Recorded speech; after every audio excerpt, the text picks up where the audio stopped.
¿Qué tal? ¿Cómo les va? Mi nombre es Daniel Cangelosi, un saludo afectuoso para todos y para todas desde Chubut, desde la ciudad de Puerto Madryn.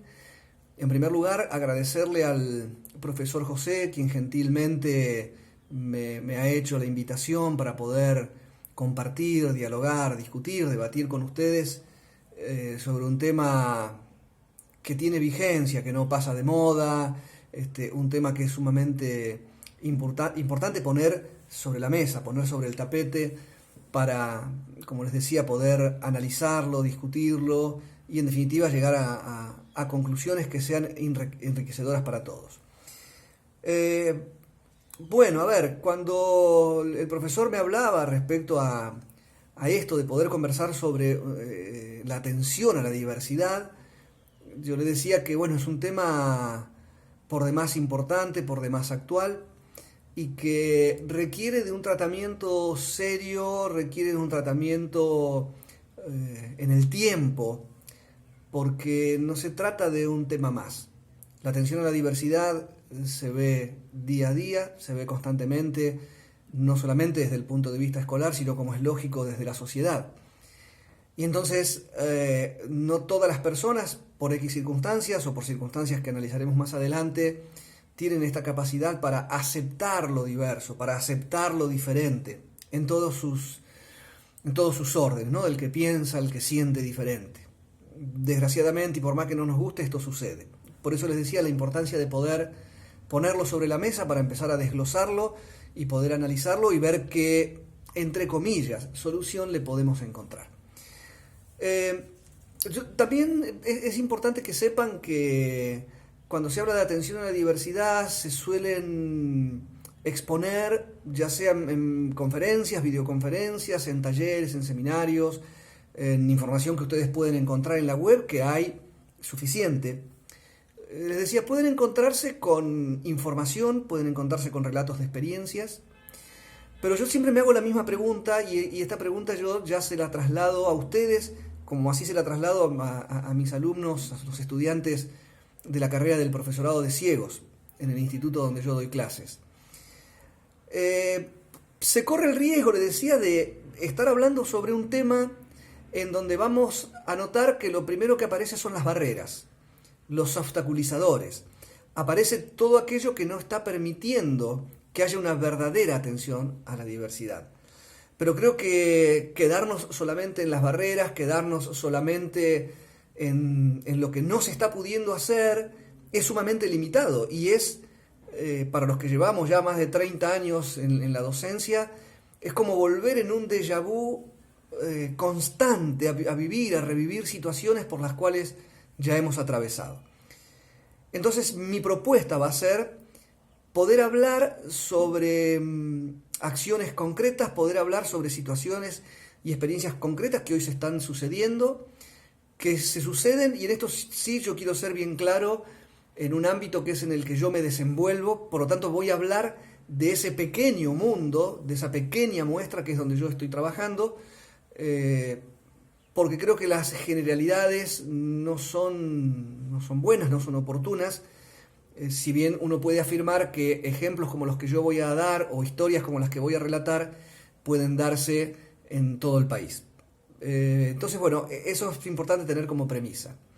La intención acá es que por más interesante que puedan resultar estas experiencias, estos hechos que yo voy a compartir con ustedes, creo que flaco favor le estaría haciendo al crecimiento de los estudiantes y al crecimiento personal si nos quedáramos, como decía yo hoy al principio, con estas quejas o con estos relatos que parecen ser a veces hasta apocalípticos, ¿no? Porque se nos pinta un panorama que uno, ante ese panorama que es negro, que parece desolador, que incluye diferentes aspectos no solamente escolares sino sociales, bueno, nos hacemos un mundo y quedamos varados ahí, sintiendo miedo, ansiedad, en definitiva impotencia y sin poder avanzar. Entonces vamos a dividir este conversatorio, porque de esto se trata, ¿no? Que después podamos ir dialogando, que ustedes puedan ir haciendo preguntas, habilitar la palabra, digamos, como para que sea enriquecedor para todos al finalizar este encuentro. Vamos a partir, en primer lugar, de un trabajo que yo vengo haciendo aquí en mi provincia, con actores institucionales que trabajan directamente en escuelas, en particular con escuelas que atienden a alumnos con discapacidad, sensorial, motriz, etcétera, pero que también están trabajando en los diferentes niveles del sistema educativo, desde el nivel inicial hasta el nivel secundario. Entonces, bueno, dialogando con estos actores institucionales, y aquí ya nos vamos metiendo en el tema, surgen como diferentes puntos de preocupación. Y reitero, yo lo que voy a hablar de los que son comunes, es decir, que se repiten con frecuencia y sistemáticamente entre estos actores institucionales, como son directivos y son los docentes. Tal vez no sea conveniente ponerlos en orden, los voy a ir diciendo como fueron surgiendo, pero esto no significa que este sea la primera causa de preocupación y esta sea la segunda. En realidad es todo un combo que viene unido y que lo vamos a desglosar a los efectos de que se pueda comprender mejor. Pero miren, en primer lugar lo que aparece es la preocupación que va acompañada a veces de mucha impotencia y de mucha bronca, porque en esto de la atención a la diversidad, precisamente la escuela se ha transformado en una institución para algunos sectores de la sociedad totalmente excluyente. Y entonces el Estado, que debe constituirse como garante de una educación de calidad, equitativa, y todo lo que hemos leído, no solamente las normativas en la Ley de Educación Nacional, sino en cuanto resolución o proyecto educativo hay, vemos que no siempre se cumple. Entonces, esta es una preocupación del personal directivo y docente, donde manifiestan que hay un Estado que a veces lo definen como ausente y otras veces como un Estado que está presente, pero que sale en forma extemporánea, que sale en una forma no adecuada a resolver las situaciones de exclusión educativa. En segundo lugar, hay una gran preocupación en ver que cada vez es mayor la brecha entre los niños, entre los jóvenes, o en líneas generales entre los estudiantes que pueden y que no pueden, que tienen acceso o no tienen acceso a las, por ejemplo, herramientas digitales, acceso a una educación realmente equitativa, que sea de calidad, que dé igualdad de oportunidades para todos y para todas. Y esta realidad que se muestra o que aparece en la escuela es un fiel reflejo de lo que está apareciendo en la sociedad, entre los que más y los que menos tienen. Prácticamente como asociado a este punto anterior, aparece la situación económica, donde los alumnos van a las escuelas a recibir su ración de desayuno, de merienda, de almuerzo, y hoy con la pandemia, hoy con esto de la cuarentena, estos alumnos no lo están recibiendo, con lo cual hay que salir rápidamente a cubrir este problema social distribuyendo los bolsones de alimentos, por citar un ejemplo. Otro tema en discusión, en análisis y en preocupación tiene que ver con la relación escuela-familia, ¿sí? ¿Por qué? Porque las configuraciones que parten de los escenarios actuales, es decir, el escenario de hace 40 días atrás es diferente al escenario de hoy en día. El escenario de hace 10 años atrás en la Argentina es diferente al escenario que estamos viviendo hoy. ¿Qué se entiende por escenario? Bueno, la situación socioeconómica, las características de los niños, la forma en que aprenden esos niños, jóvenes, adultos, estudiantes en general, la forma en que los maestros enseñan. Bueno, de más está decir lo que está pasando hoy en día, ¿no? Desde el tema de la virtualidad. Este video y esto que vamos a hacer es un ejemplo cabal de ello. El acompañamiento que están necesitando las familias, el acompañamiento que están necesitando fundamentalmente los niños. Ese acompañamiento que nos lleva después, vamos a ver algunas preguntas, pero que nos lleva a interpelarnos respecto a, bueno, la tecnología, estas herramientas tecnológicas van a poder reemplazar el face to face, el cara a cara, el poder sentir al otro, el poder dar un abrazo cariñoso, el poder dar una palabra de aliento, el poder evaluar el proceso de enseñanza-aprendizaje. Y entonces, también ahora, mientras estoy conversando con ustedes, se me viene a la mente esto que están haciendo ustedes, estas carreras que ustedes están cursando. Los psicopedagogos cumplen una función, yo creo que sumamente importante dentro del sistema. En el caso de la provincia en la que yo trabajo, forman parte de las configuraciones de apoyo, forman parte de los equipos técnicos que ni más ni menos tienen la tarea importantísima de acompañar las trayectorias educativas de esos alumnos, de acompañarlas, por supuesto, como configuración de apoyo con otros actores institucionales, como son las instituciones, llámense escuelas de nivel, como las escuelas de modalidad de educación especial. Es decir que yo acá estoy hablando de docentes, pero en realidad me estoy dirigiendo a un grupo de psicopedagogos que también tendrán, junto con los docentes, o como los docentes, hacerse todo este tipo de preguntas que ahora nosotros vamos a empezar a plantear. Otro punto no menor es la desconsideración y la ignorancia que se tiene muchas veces acerca de la diversidad. De estos alumnos diversos, que somos todos los diversos, todos somos especiales, todos somos únicos e irrepetibles, pero la falta de conocimiento, y lo voy a citar con ejemplos concretos, ¿no? Hay provincias que han habilitado aulas virtuales. Está muy bien para que todos puedan acceder a las clases. Pero ¿qué pasa con un alumno ciego? ¿Qué pasa con un alumno sordo? ¿Qué pasa con un alumno con un déficit intelectual? ¿Los contenidos están adaptados? ¿Qué pasa con sus familias? Por eso les decía, hoy fuimos como desarrollando diferentes temáticas por separado, que son motivo de preocupación y de ocupación, y que no estamos como pudiendo resolver por ahora.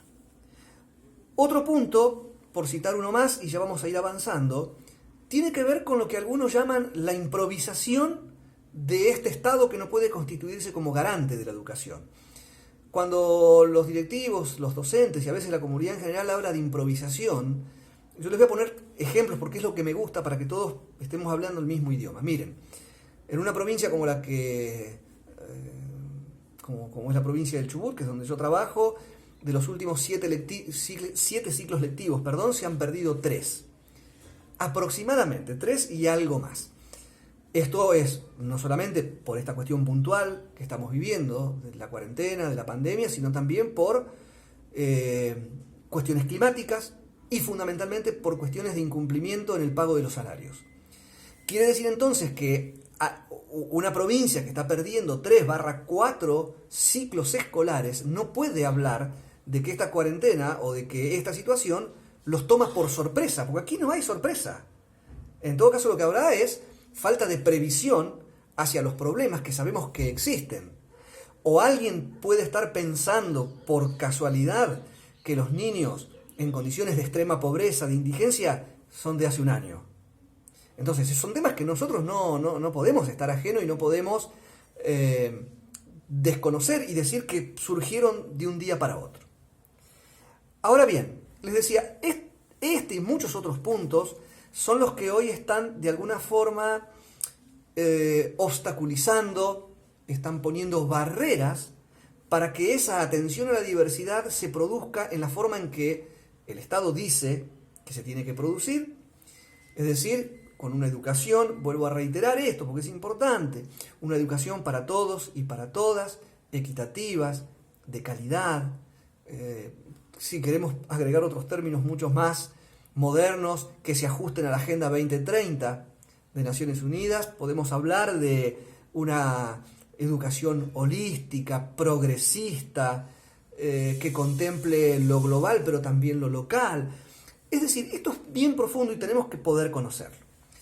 Ahora bien, hasta aquí yo les decía la primera parte, que es hacer como una descripción de lo que estamos viviendo, sería como una especie de diagnóstico de situación que no podemos dejar pasar. Ahora, aquí viene la parte que a mí más me apasiona como agente de cambio, como profesor, como persona que tiene la responsabilidad desde lo individual y desde lo social de poder llevar un poco de claridad y de luz.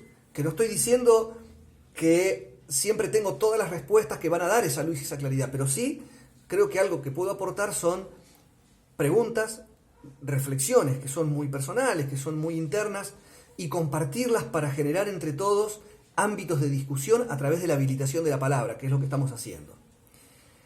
Entonces, miren, si nosotros nos quedáramos con esta primera parte y el video terminara acá, seguramente muchos de ustedes se quedarían con un interrogante muy grande respecto a lo que se viene, a lo que tenemos y a lo que se viene en educación, y que también, por supuesto, los involucra a ustedes.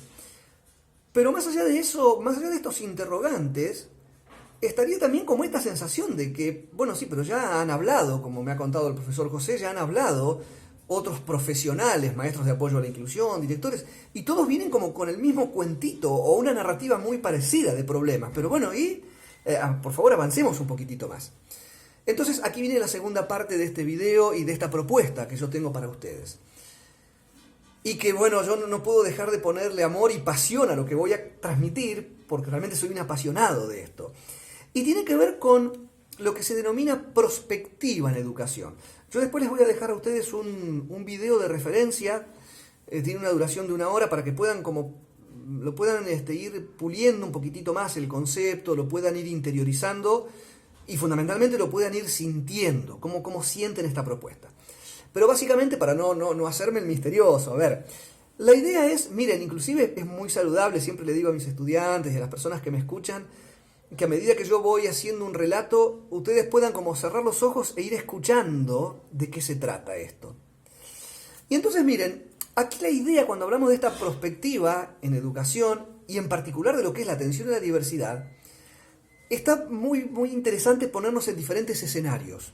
Un escenario es el día de hoy, del año 2020, con esto que estamos planteando como diagnóstico. Pero ¿qué pasa si yo cierro mis ojos y me proyecto de acá a 5, a 10, a 15, a 20, 25, 50 años? ¿Cómo estoy imaginando yo la educación de acá a 50 años en referencia a esta atención a la diversidad? Y teniendo en cuenta este corto, pequeño, escueto diagnóstico que hoy hacíamos en la primera parte del video. Entonces, en este escenario actual es como lo que ha pasado un poquito con Walt Disney, ¿no? Nos congelan y despertamos dentro de 50 años. ¿Cómo imaginamos que va a ser esa educación? ¿Seguirán existiendo las escuelas? ¿Seguirán existiendo los psicopedagogos? ¿Esos pedagogos estarán cumpliendo un rol y una función para la cual se prepararon? Ustedes tienen dentro de la carrera un perfil determinado. Bueno, ese perfil se seguirá manteniendo y en todo caso, si no se mantiene y se transforma, ¿por qué debería transformarse? ¿Es la sociedad, es la escuela la que se transformó? ¿Es la pandemia la que produjo esa transformación? Y en todo caso, ¿qué cuestiones transformó? ¿Transformó la pedagogía? ¿Transformó la forma de aprender de los alumnos? ¿Transformó, en términos generales, y disculpen el término, la cabeza de las personas? ¿O transformó también sus emociones? ¿Los docentes habrán cambiado también su rol? ¿Se habrá reconfigurado su rol? ¿Imaginamos una escuela como la actual, una escuela del siglo XXI, donde tenemos propuestas del siglo XIX y tal vez tenemos un modelo que es del año, o del siglo, XVIII? ¿Estamos imaginando una escuela con estas características, un alumno sentado atrás de otro? ¿O las herramientas informáticas de alguna forma reemplazarán nuestro trabajo? ¿Somos irreemplazables? Bueno, y así podríamos seguir haciendo infinidad de preguntas. Pero aquí lo importante es, como tarea, es que a partir de los marcos conceptuales que ustedes ya manejan, o bien porque han escuchado a diferentes profesionales, o bien porque nosotros podemos suministrar bibliografía para que tomen como referencia, pero a partir de este escenario del aquí y el ahora, es que cada uno puede hacer un ejercicio primero individual, de pensar y de repensar un escenario posible de aquí, reitero, mínimamente a 15 años. Porque esto nos va a volver, si bien, a ver, en la vida nosotros hay muchas cosas que no podemos manejar, o de hecho nosotros no podemos ir manejando todo en la vida, pero sí lo que tiene que ver con previsibilidad en el aspecto educativo, de algunas cuestiones sí mínimamente se pueden ir pensando, se pueden ir imaginando en función de todo esto que yo decía anteriormente. Entonces, como que la propuesta que vengo a hacerles tiene que ver con eso. La idea era hacer un video lo más corto posible, fundamental, corto y concreto posible, ¿no? Y que esté lo más claro posible, fundamentalmente porque vamos a acompañar esta primera parte, si se quiere, a la distancia, a través de un video, con una videollamada que seguramente estaremos haciendo en un día a confirmar con el profesor, y con una retroalimentación que la vamos a poder hacer, sí, viéndonos en esta oportunidad, para que ustedes puedan hacer todas las preguntas, pero básicamente no vengo en el rol de conferencista, soy una persona que lleva 33 años en el sistema educativo, ha pasado por todos los niveles, y simplemente quiero hacer un aporte, ¿sí? Para una educación, como les decía hoy, más humanística, progresista y sin improvisaciones. Entonces la idea es que haya un ida y vuelta, y para todo esto voy a pasarles un documento con diferentes pasos a seguir para que en el momento que nos encontremos sea mucho más provechoso para ustedes. Pero sí les pediría por favor que, por una cuestión de responsabilidad y compromiso personal, profesional, y esto es indisoluble, no se puede disociar, y fundamentalmente por una cuestión de conciencia social, empecemos hoy, independientemente de que uno esté en el primer año de la carrera o en el último, tenemos que empezar a discutir sobre estos temas. ¿Qué tipo de educación queremos? ¿Qué tipo de pedagogía? ¿Qué tipo de docente? ¿Qué tipo de currículum? ¿Para qué tipo de sociedad? Entonces, creo que estas son las preguntas que podemos empezar a hacernos, porque la intención con esta pequeña charla que vamos a tener, y que seguramente el profesor va a continuar con ustedes, es que nosotros podamos tener también producción del conocimiento, es decir, que podamos dejar algo en positivo para no quedar solamente en el déjà vu de la queja o en las situaciones que ya hemos vivido y que no sabemos cómo revertirlas. Bueno, desde ya un placer enorme realmente de poder estar con ustedes, y más allá de este placer, un compromiso profundo de que a través de lo que uno puede decir y fundamentalmente hacer, esto tenga llegada a otras personas. Así que gracias por todo su tiempo, espero que podamos entre todos enriquecernos y aprovechar lo que se viene con las actividades. Gracias.